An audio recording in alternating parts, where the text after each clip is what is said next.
Guys, guys, guys. Number one Marmaduke fan here. What the heck? So, this is a True Believers one, so I pick it up for $1. Whatever.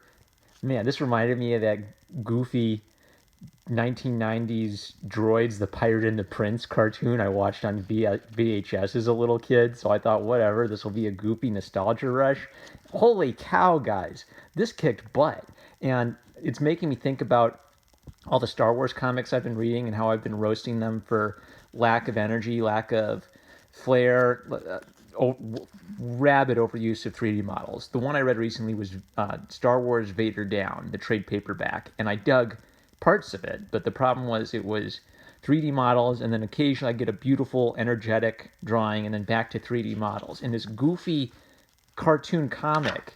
Okay, so I open it up, and what do I see? John Romita is the penciler. So here's a master of the craft, a legend in the industry, working in this sort of cutesy cartoon style to tell a humorous story. This gets the characters of R2 and C3PO right.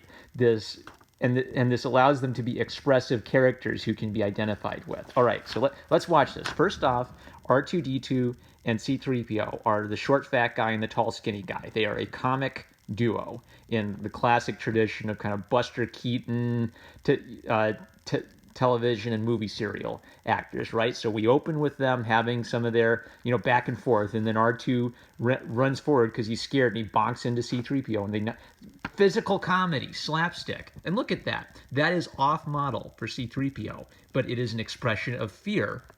And I mean, he normally does have kind of that bug-eyed look. The original droid has that because it has those little dots in the center of circles, and Romita gives him kind of that scared, skittish look throughout. But by going off model with C3PO and R2D2, he is able to convey their personality and the heart of the characters, even though this is a completely ridiculous, cheesy little cartoon 80s, 90s adventure story that it feels so odd in the world of Star Wars that this would exist and that this could happen, but it manages to feel like Star Wars because the heart of the characters are allowed to have personality and the drawing is allowed to have energy, even if it's not a hyper-realistic, dynamic style. So they go on this adventure with this little kid with a weird Star Wars name, Jost Ellen, right? And they're all kinds of coloring errors. Look at this villain, okay? This is Governor Cug, and by the way, taxation is theft. Governor Cug is forcing the people through threat of giant robot controlled by Atari arcade system, I guess, to pay him more and more taxes. No step on droid, guys. And so R2D2, he's got a whole bunch of packages. That's great. R2D2 and C3PO follow Jost to his home, and they activate this ancient X1 robot for a big robot fight. Look at this goofy transformation sequence. Giant square, bzz, and then starts moving. Right? It's not like a Michael Bay ridiculously complex transform sequence, but it conveys the idea using expressive motion line throughout. That's the other thing, is motion and expression lines are used like a cartoonist would use them. So C-3PO is always kind of animated and nervous. So he always has these like little buzzy lines around his head, which is helping to indicate, kind of he's being skirtish, he's looking around, he's bug-eyed, he's worried, he's animated, he's upset by something. It's like spider sense. But instead of where for Spider-Man it connotes, oh, danger's about to happen. For cartoon characters like this, it's suggesting they're upset or distressed about something. And okay, this one. So the X1 robot taps into C-3PO's back, and look at that stumble. Look at the life in that. He's a robot character who's kind of stiff, but he's moving around and wobbling, and your brain can infer how comedic that is as he falls into a tub of water. This is hilarious drawing, selling gags that have to be visual gags. So, Cug brings up his destroyer to beat up all these guys in their Star Trek shirts, and then we get all set for a big robot battle. Like this goofy old, wise man who tells Jost he's got to fight, and he's kind of Ben Kenobi-ish. It's fantasy. It's capturing the fantasy element of Star Wars rather than bludgeoning us with a lot of dreary, sci-fi drivel. The distinction between Star Wars and Star Trek has always been that Star Wars has a fantasy element to it at heart, and Romita is bringing that fantasy element into how he captures the secondary characters in this little story. Look at that goofy kind of gorilla face. It reminds me of those old, video game commercials they used to have in Marvel Comics. What was it? Like Bonk or something from the 90s comic books.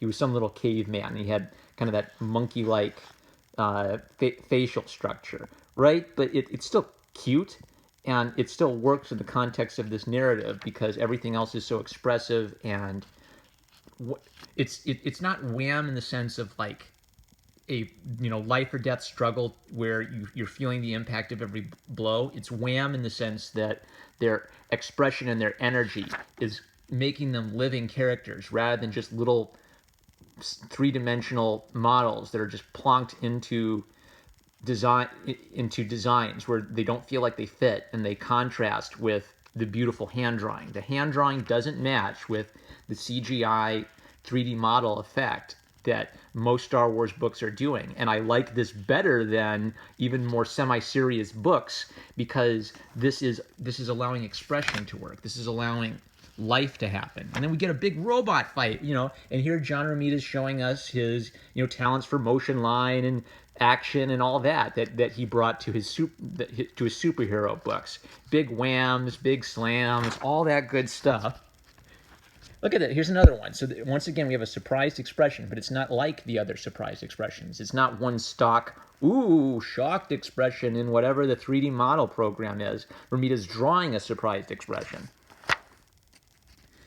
And then all is right with the world. The heroes win. There's a coloring error right here, one of many. And as they take off, R2 says, and then C-3PO says, "Oh, what a silly question, R2-D2. Of course I'm proud of you." Yes, that's who these characters are. They're kind of annoying, they're kind of goofy, but they have the heart of being a dynamic duo, two brothers who fight but love each other vibe. Dang it, this is so good. Man, go get this, guys. Yes, Marvel Comics, please, draw comics.